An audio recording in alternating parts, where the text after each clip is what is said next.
दोस्तों, India history में हमेशा ही अपनी वेल्थ के लिए जाना जाता रहा है। नॉर्थ वेस्टर्न रीजन में हिंदू कुश माउंटेन्स के कारण एंशिएंट हिस्ट्री के शुरुआती दौर में मोस्टली इंडिया फॉरेन इन्वेडर्स से सेफ रहा। लेकिन धीरे धीरे यहाँ कई पासेस जैसे खैबर पास, गोमल पास एटसेट्रा बने, जिसके कारण फॉरेन इन्वेडर्स के लिए इंडिया में एंटर करना आसान हो गया। और यहीं से इंडिया में स्टोर्ड ह्यूज वेल्थ और प्रॉस्पेरिटी को लूटने के लिए फॉरेन इन्वेडर्स का आना शुरू हुआ। आप सभी जानते हैं कि इंडिया ने अपनी एंशिएंट हिस्ट्री से लेकर मिडीवल हिस्ट्री तक कई इन्वेजन्स का सामना किया। लेकिन कुछ इन्वेजन्स ऐसे थे जिनका इफेक्ट न सिर्फ सोसाइटी बल्कि पॉलिटिकल सिनेरियो और उन इन्वेजन्स में हुई लूट की वजह से इवन इकोनॉमी पर पड़ा। कुछ इन्वेजन्स को तो इंडियन हिस्ट्री का टर्निंग पॉइंट भी कहा जा सकता है, जहां सत्ता पलट होने तक बात आ गई। इस कहानी में हम मिडीवल पीरियड के इन्हीं कुछ इन्वेजन्स पर बात करेंगे और देखेंगे इनके कारण क्या थे, क्या स्केल था और इनके क्या रिजल्ट्स हमें इंडिया में देखने को मिले। सबसे पहले बात करते हैं महमूद ऑफ गजनी के इन्वेजन के बारे में। महमूद ऑफ गजनी। गजनी अफगानिस्तान का एक छोटा सा किंगडम था जिसको एक टर्किश नोबलमैन ने 10th सेंचुरी में एस्टैब्लिश किया था। इनका एक सक्सेसर महमूद हुआ जो गजनी को बड़ा और पावरफुल किंगडम बनाना चाहता था। इसी कारण उसने सेंट्रल एशिया के एक पार्ट को कॉन्कर करने का डिसाइड किया। एक तरफ महमूद ने टर्किश ट्राइब से इस्लामिक स्टेट्स को डिफेंड करने में इंपॉर्टेंट रोल प्ले किया, वहीं दूसरी तरफ इंडिया में उसकी मेमोरी सिर्फ एक प्लंडरर और डिस्ट्रॉयर ऑफ टेम्पल्स के रूप में देखी जाती है। अपनी आर्मी को ह्यूज और पावरफुल बनाने के लिए वेल्थ की जरूरत थी, जिसके कारण महमूद ने इंडिया की वेल्थ को लूटने का रास्ता चुना। महमूद ने पहली रेड लगभग 1000 एडी में की। ऐसा कहा जाता है कि सिर्फ 25 साल के अंतर में महमूद ने इंडिया में 17 रेड्स की। इसी बीच उसने सेंट्रल एशिया और अफगानिस्तान में भी बैटल्स लड़ी। इनिशियल रेड्स में महमूद ने हिंदू शाही रूलर्स को टारगेट किया जो पेशावर और पंजाब के रूलर्स थे। 1015 में महमूद इंडो गैंजेटिक वैली पर अटैक करने के लिए एंथुजियास्टिक था। अगले 6 सालों में उसने इस रीजन में कई अटैक्स किए। इसमें रिच टेम्पल्स और टाउन्स को लूटा जहां पर जेनरेशंस की वेल्थ स्टोर्ड थी। इसी वेल्थ का इस्तेमाल करके उसने सेंट्रल एशियन एनिमीज से स्ट्रगल को कंटिन्यू रखा। पंजाब के बाद हर्षा की ओल्ड कैपिटल थानेश्वर को रेड किया। उसकी सबसे डेयरिंग रेड रही 1018 में, जिसमें उसने मथुरा और कन्नौज दोनों को लूटा। अगले साल बुंदेलखंड के कलिंजर को लूटा और फैबुलस रिचेस के साथ वापस लौटा। बिना इंप्यूनिटी के वो ये सब कर पाया क्योंकि उस समय नॉर्थ इंडिया में कोई भी स्ट्रॉन्ग स्टेट एग्जिस्टेंस में नहीं था। देखने की बात है कि महमूद ने इन स्टेट्स को एनेक्स करने की कोशिश नहीं की। 1025 में सोमनाथ को रेड करने का प्लान बनाया, जहां एक बहुत ही रिच टेम्पल था और लाखों सैलानी वहां आते थे। इसके साथ ही वो एक रिच पोर्ट भी था। इसका ऑब्जेक्टिव था राजपूत्स में शौक और आश्चर्य पैदा करना। यहां पर उसने शिवलिंगम को तो तोड़ा ही, बल्कि उसके टूटे पार्ट्स को गजनी वापस ले जाने का ऑर्डर भी दिया। वापस जाते समय सिंध में जाट्स की एक टुकड़ी ने उसका ऑपोजिशन किया। अगले साल वापस आकर उसने जाट्स को पनिश किया। पंजाब और मुल्तान के कॉन्क्वेस्ट के बाद नॉर्थ इंडिया में पॉलिटिकल सिचुएशन एकदम बदल गई। ऐसा माना जाता है कि इस समय हो रहे रैपिड चेंजेस के कारण ही टर्क्स नॉर्थ इंडिया पर अटैक नहीं कर पाए। खैर, 1030 में महमूद की डेथ हुई और कुछ समय तक उसके सक्सेसर्स इंडिया में लूट करते रहे। लेकिन कुछ राजपूत स्टेट्स इस समय उभर कर आए जिन्होंने टर्किश इन्वेडर्स को डिफीट किया और उनको वापस अपनी टेरिटरी में भेज दिया। दोस्तों, 1030 में गजनी के नॉर्थ वेस्ट इंडिया के कॉन्क्वेस्ट और बैटल ऑफ पेशावर में जीतने के बाद अल बरूनी लिखते हैं, fire and sword, havoc and destruction marked his course everywhere. आगे बढ़ते हैं और देखते हैं अगले मेजर इन्वेडर यानी मोहम्मद गौरी के बारे में। मोहम्मद गौरी। हिस्टोरियंस का मानना है कि मोहम्मद गौरी ही इंडिया में मुस्लिम एम्पायर का रियल फाउंडर था। 1175 एडी में गोमल पास के थ्रू एंटर करके मुल्तान और उच्च को कॉन्कर किया। 1178 एडी में गौरी ने गुजरात कॉन्कर करना चाहा, लेकिन हमारे चालुक्यन किंग मूलराज II ने उसको डिफीट किया। इस हार के बाद उसने खैबर पास का यूज करके पंजाब को कॉन्कर किया। 1190 तक पेशावर, लाहौर और सियालकोट को कॉन्कर किया। इन कॉन्क्वेस्ट्स के चलते गौरी और हमारे राजपूत्स के बीच कॉन्टेस्ट होना इनेविटेबल था। मुल्तान और उच्च कैंपेन के दौरान पृथ्वीराज द थर्ड यानी पृथ्वीराज चौहान ने अजमेर की गद्दी संभाली। गौरी और पृथ्वीराज के बीच कॉन्फ्लिक्ट स्टार्ट हुआ तबर हिंद के फोर्ट से।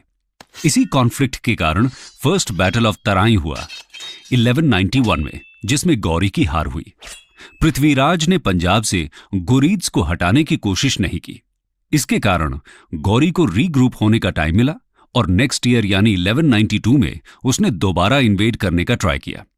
इसी के चलते सेकेंड बैटल ऑफ तराई हुई, जिसको हिस्टोरियंस इंडियन हिस्ट्री का एक टर्निंग पॉइंट मानते हैं। इस कैंपेन का पता चलते ही पृथ्वीराज ने सभी नॉर्थ इंडियन रूलर से हेल्प मांगी। इस बैटल में गौरी ने पृथ्वीराज को डिसाइसिवली डिफीट किया। पृथ्वीराज की आर्मी की स्ट्रेंथ ज्यादा होते हुए भी गौरी की आर्मी बेटर ऑर्गेनाइज्ड थी, जिसके कारण डिफीट मिली। इसके बाद गौरी ने हांसी, सरस्वती और समाना के फोर्ट्स को कैप्चर किया, फिर अजमेर पर अटैक किया और कैप्चर किया। पृथ्वीराज को कंस्पिरेसी के चार्ज में मरवा दिया गया। यहीं से राजपूत पावर का डिके चालू हुआ। दिल्ली और ईस्टर्न राजस्थान का एरिया टर्किश रूलर्स के अंडर में आ गया। सेकेंड बैटल ऑफ तराई में विक्ट्री के बाद गौरी अपने स्लेव कुतुबुद्दीन ऐबक को इंडिया सौंपकर वापस चला गया। 1194 में गौरी वापस आया और इस बार टारगेट था kingdom of Kannauj. Battle of Chandawar में हमारे कन्नौज के रूलर जयचंद्र को डिफीट करके गौरी बनारस की तरफ मूव कर गया और सिटी को पूरी तरह से तबाह कर दिया। लार्ज नंबर ऑफ टेम्पल्स को डिस्ट्रॉय कर दिया और उनकी वेल्थ को प्लंडर किया।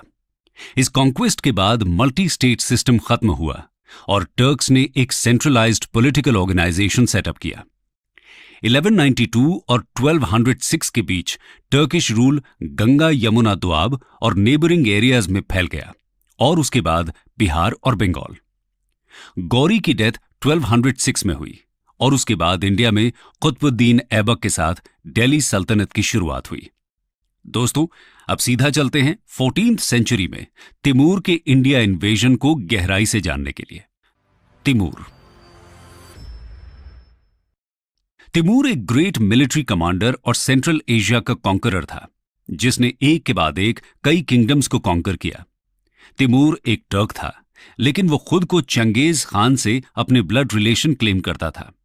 1370 में उसने अपने कॉन्क्वेस्ट के करियर की शुरुआत की और धीरे धीरे सीरिया से लेकर ट्रांस ऑक्सियाना और सदर्न रशिया से लेकर इंडस का पूरा एरिया अपने रूल में ले लिया।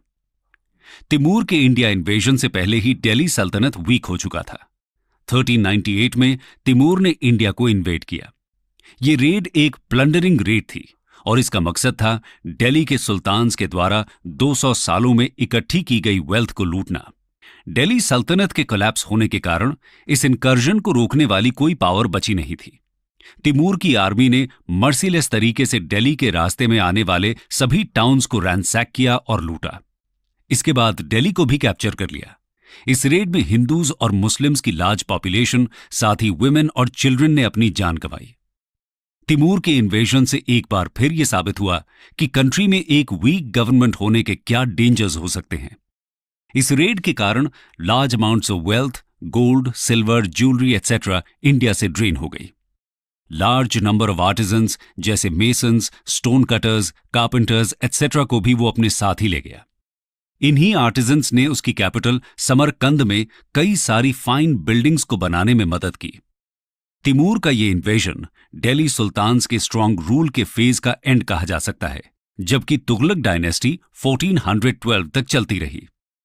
दोस्तों, अब चलते हैं सीधे 18th सेंचुरी में, जब मुगल रूल का डिक्लाइन हो रहा था और नादिर शाह और अहमद शाह अब्दाली जैसे प्लंडरर्स ने मानो मुगल रूल के डिक्लाइन को स्पीड अप कर दिया हो। आइए जानते हैं इतिहास के इस किस्से को। Invasion of Nadir Shah. मोहम्मद शाह के रूल के समय मराठा सरदार्स साउथ में कन्फाइंड थे और राजपूत्स अभी भी मुगल्स के लॉयल थे। मोहम्मद शाह एक वीक माइंडेड रूलर था, जिसके लिए मुगल्स के डिक्लाइन को सेव कर पाना बहुत मुश्किल था। 1724 में उसके स्ट्रॉन्ग वजीर निजामुल मुल्क ने जब एम्पायर छोड़ा, वहीं से एम्पायर और भी वीक हो गया। नोबल्स भी अब अपना अपना इंडिपेंडेंट एम्पायर कार्व आउट करने में लग गए। इसी समय मराठा सरदार्स ने अपना नॉर्दर्न एक्सपेंशन चालू कर दिया। इस सब के बीच नादिर शाह ने 1738-39 में नॉर्दर्न प्लेन्स में एंटर किया। नादिर शाह एक शेपर्ड बॉय से उठकर राजा बना, जिसने पर्शिया को डिक्लाइन और डिसइंटीग्रेशन से बचाया। नादिर शाह इंडिया की फैबुलस वेल्थ से अट्रैक्टेड था, जिसके लिए इंडिया हमेशा ही फेमस रहा। लगातार वॉर कैंपेन से पर्शिया वर्चुअली बैंकरप्ट हो चुका था। मर्सिनरी आर्मी को मेंटेन रखने के लिए वेल्थ की जरूरत थी।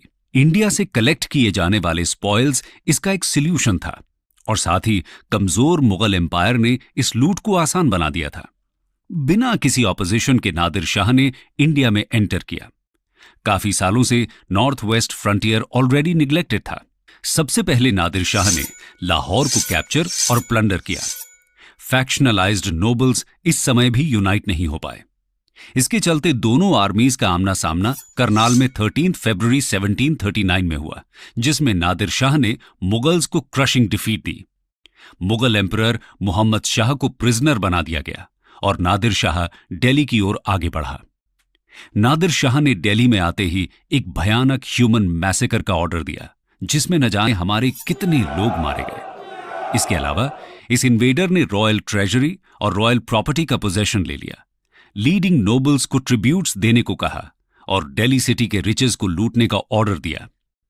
उसके टोटल प्लंडर का एस्टिमेट करीब 70 करोड़ बताया जाता है।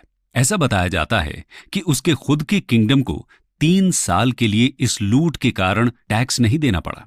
फेमस कोहिनूर डायमंड और जूल से भरा शाहजहां का पीकॉक थ्रोन भी नादिर शाह ने लूटा। रिवर इंडस के वेस्ट के सभी एम्पायर्स को सीड करने के लिए नादिर शाह ने मुगल एम्परर को कंपेल किया। नादिर शाह के इन्वेजन ने मुगल एम्पायर को इमेंस डैमेज, प्रेस्टीज को इररेपरेबल लॉस दिया। इस इन्वेजन के कारण एम्पायर की हिडन वीकनेस को मराठा सरदार्स के सामने उजागर कर दिया। इन्वेजन से इंपीरियल फाइनेंसेस तबाह हो गए और इसने कंट्री की इकोनॉमिक लाइफ को बुरी तरह से अफेक्ट किया। दोस्तों, ये सिर्फ एक इकोनॉमिक लूट नहीं थी, ये एक लार्ज स्केल ह्यूमन ट्रेजेडी भी थी, जो इतिहास के पन्नों में कहीं छिप कर रह गई है। इसके बाद एक और इंपॉर्टेंट डेवलपमेंट हुआ। इंडस रिवर के वेस्टर्न एरियाज के लॉस से एक बार फिर फॉरेन इन्वेजन्स का खतरा बढ़ गया। नादिर शाह की लूट और मैसेकर के बाद भी मुगल एम्पायर थोड़ा रिवाइव होना चालू हुआ, जबकि एम्पायर का एरिया कंसिडरेबली रिड्यूस हो गया था। इसके बाद अहमद शाह अब्दाली का इन्वेजन प्रोमिनेंट रहा, जिसकी चर्चा हम नेक्स्ट सेक्शन में करेंगे। अहमद शाह अब्दाली। मुगल एम्परर मोहम्मद शाह की डेथ 1748 में हुई, जिसके बाद पावर हंग्री नोबल्स में बिटर स्ट्रगल्स होने लगी। इवन सिविल वॉर भी छिड़ गया। नॉर्थ वेस्टर्न डिफेंसेस के वीक होने के कारण एम्पायर एक बार फिर से अहमद शाह अब्दाली के रिपीटेड इन्वेजन्स और लूट के कारण डेवस्टेट हो गया। अब्दाली नादिर शाह का ही एक जनरल था। अपने मास्टर की डेथ के बाद उसने अफगानिस्तान में अपनी अथॉरिटी को एस्टैब्लिश किया। अब्दाली ने 1748 और 1764 के बीच लगातार दिल्ली और मथुरा तक नॉर्दर्न इंडिया को इन्वेड कर लूटा। 1761 में उसने मराठास को थर्ड बैटल ऑफ पानीपत में डिफीट किया। इस डिफीट ने मराठास को मुगल एम्परर को कंट्रोल करने और कंट्री पर अपना कंट्रोल एस्टैब्लिश करने के एम्बिशन पर एक बड़ा झटका दिया। लेकिन अब्दाली ने इंडिया में अफगान किंगडम को सेटअप नहीं किया। नादिर शाह और अब्दाली के इन्वेजन्स के कारण और नोबल्स के इंटरनल फ्यूड्स के कारण मुगल एम्पायर 1761 के बाद एक ऑल इंडिया एम्पायर के रूप में खत्म हो गया।